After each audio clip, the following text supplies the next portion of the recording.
Let me describe somebody who sort of sounds like classic American. Maybe he only has a ninth grade education. He's now 50, 60 years old, but he's still married to his first wife, still close to his family. They have dinner every night, still goes to church every Sunday, and is working really hard. 50 years ago, that was the classic American of the working class. Today, that person is as rare as unicorns.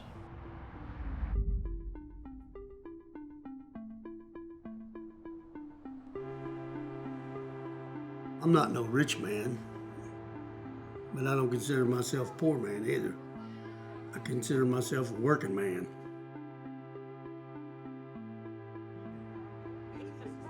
Nobody's gave me nothing. I've never asked for a handout.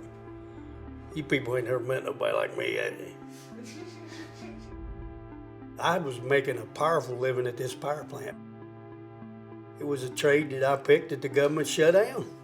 All coal-fired, fossil fuel is going to be a thing of the past. Jobs and millions of dollars lost because 2 power stations are closing down. 9 on your side's Tom. I come up with this bright idea. We'll start an ambulance service. Transport old people from nursing homes and hospital to hospitals and stuff like that.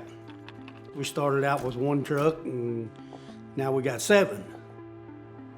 There's a great need for transportation with old people.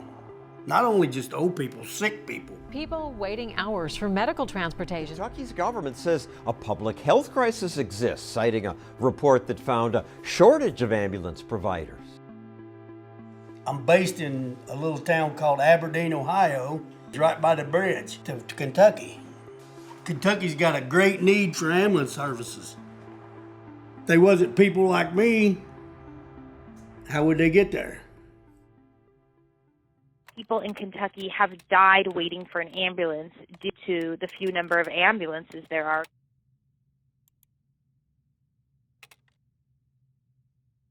But in Kentucky, there's a law called a Certificate of Need law that requires certain kinds of businesses to get permission from the existing businesses before starting up. Under Certificate of Need laws, you don't have any opportunity unless your potential competitors let you in. Whatever their motivation was, have devolved into a purely political favor to the big businesses. The law in Kentucky means that they've been shut out of the state, and not because they're unqualified for the job, but simply because the existing businesses don't want to compete with them. This guy's got 100 trucks, he's got a couple hundred employees, and yeah, I'm proud of that man. He took nothing and turned it into a great thing, but what gives him the right to step on the little guy? He was there once himself.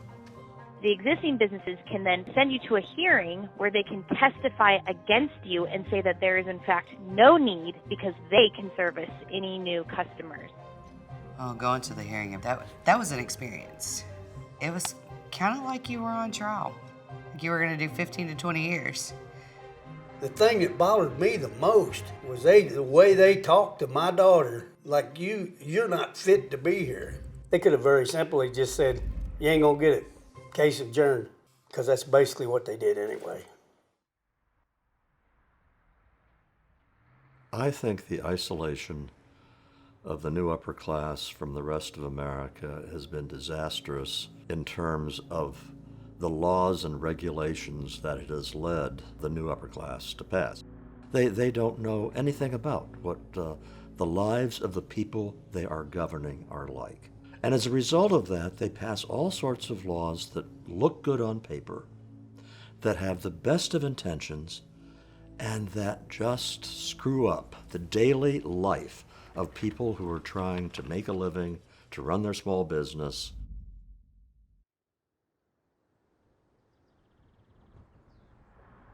When it comes to my children, I would spend my last dollar to prove a point with them. We'll not allow them to be stepped on. Filed a lawsuit today in federal court seeking to abolish Kentucky's con law. He's just going to let things happen to him. He's going to fight back. You know, you see kids out here that been thrown out to the curb, and you see a lot of stuff goes on the news. because of broken homes. Beset by a really strong sense of social crisis. There was a dad there and there was a grandfather there.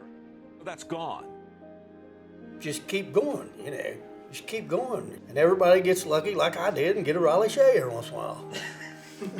Rude. It's my baby. Who do you feel should have the right to start a business? Anybody that's got breath in them.